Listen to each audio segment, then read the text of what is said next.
Hello everyone. क्या आप जानते हैं कि डाउन सिंड्रोम क्या होता है? मैं आज पढ़ रही थी कुछ डाउन सिंड्रोम के बारे में, तो मैंने सोचा कि आपसे डिस्कस किया जाए। ये बच्चे कैसे होते हैं? ये बच्चे एक्चुअली स्लो नहीं होते हैं।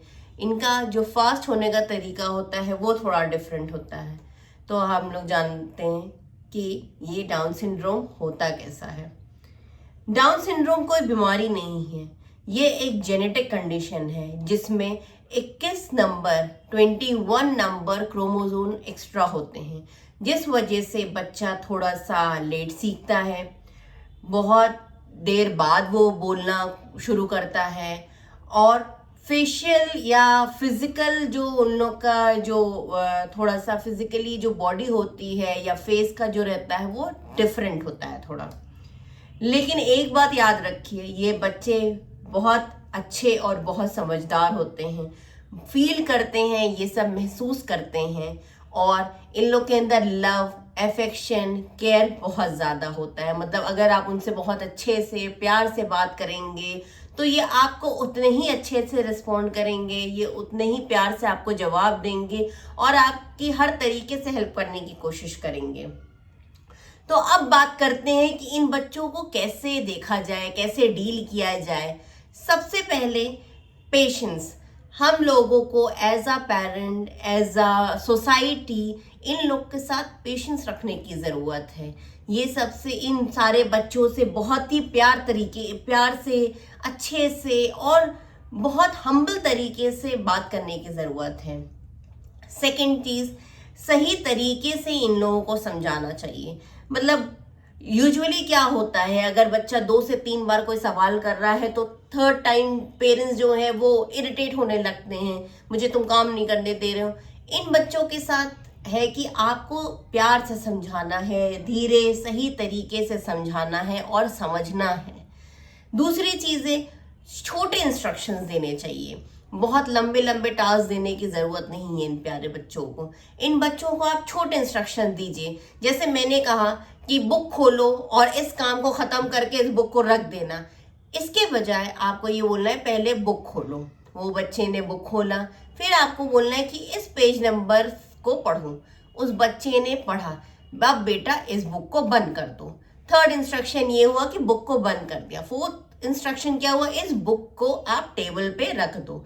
तो उस बच्चे ने ये फोर्थ इंस्ट्रक्शन फॉलो किया। तो आपको इंस्ट्रक्शंस को शॉर्ट रखने हैं और स्टेप बाय स्टेप उन लोगों को बताना है। सेकेंड चीज, फोर्थ चीज जो है, आप उन लोगों के रूटीन को एक पूरा टाइम टेबल सेट करो। उन लोगों का डेली रूटीन प्रॉपर उन लोग का बनाओ कि 7 o'clock तुमको उठना है, फिर उसके बाद you have to brush your teeth, you have to use washroom, आपको फिर उसके बाद फ्रेशन अप होना है, हाइजीन का ख्याल रखना है, अब हम लोग को स्कूल जाना है, हम लोग को लंच फिनिश करना है। ईच एंड एवरीथिंग उसका एक पूरा प्लानर रेडी करो। एक वीक का, एक मंथ का, जैसे भी आपको जो भी बेटर लग रहा है, आप उसका एक रूटीन बनाओ प्रॉपर तरीके से और बच्चे का एक चेकलिस्ट भी बनाओ, जिससे वो बच्चा भी समझेगा और आप खुद भी समझोगे कि ये सारी चीजें हम लोगों को डेली बेसिस पे करनी है। तो और सारी चीजें हैं कि कंपैरिजन आप बिल्कुल मत करिए। बच्चे को किसी से भी कंपेयर मत करो, कभी भी कंपेयर मत करो। कंपैरिजन से सबसे बड़ी बात होती है कि बच्चे का मॉरल डाउन हो जाता है, बच्चा कॉन्फिडेंस अपने अंदर नहीं डेवलप कर पाता है, बच्चा बहुत ज़्यादा स्लो होने लगता है, सेल्फ डाउट आने लगता है बच्चे को। तो कंपैरिजन मत करो, क्योंकि हर बच्चा, ये सिर्फ डाउन सिंड्रोम की बात नहीं है, मैं बात करूंगी कि हर बच्चा यूनिक होता है।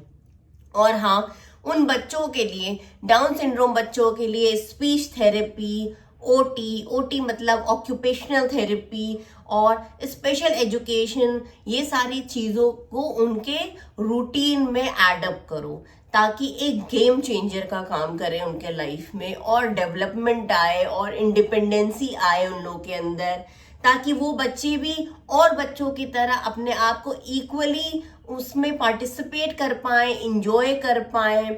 और अगर एक्स्ट्रा करिकुलम एक्टिविटीज़ है, जैसे कि अगर बच्चे को डांस पसंद है म्यूजिक पसंद है तो उनके लिए हो सके तो आप कोई क्लासेस लगा दें, once a week, twice a week, thrice a week.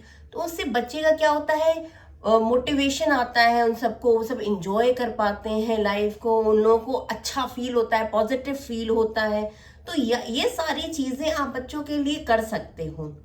और डाउन सिंड्रोम में ये है कि उनकी कोई लिमिट नहीं है, बस हम लोग के माइंडसेट को एक एक फ्यूचर डिसाइड करने की जरूरत है कि बच्चा है वो भी ऐसे ही बच्चे हैं जैसे और बाकी बच्चे हैं, तो उनके साथ बस कुछ स्टेप्स को फॉलो करिए, लाइफ आसान रहेगी उनके लिए भी, खुद के लिए भी। और प्लीज अगर आपको ये वीडियो अच्छी लगे हो, आप टीचर हो, पेरेंट्स हो या केयर गिवर हो, और अगर आप स्पेशल एजुकेशन से रिलेटेड कोई भी सवाल करना चाहते हो तो प्लीज कमेंट करें, लाइक करें, सब्सक्राइब करें मेरे चैनल को। मिलते हैं नेक्स्ट वीडियो में। Thank you so much.